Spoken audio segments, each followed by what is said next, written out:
can see. But here is where it came from. This way, come around and go along the chassis to the back. So to get this special line spanner, I highly recommend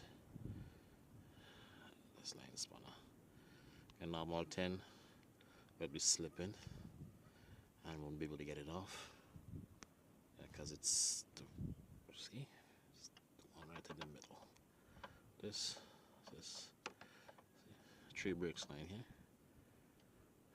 Right. So that's it. Kind of difficult to record here, but we'll see the process. So it's to connect up and then start to snake it through.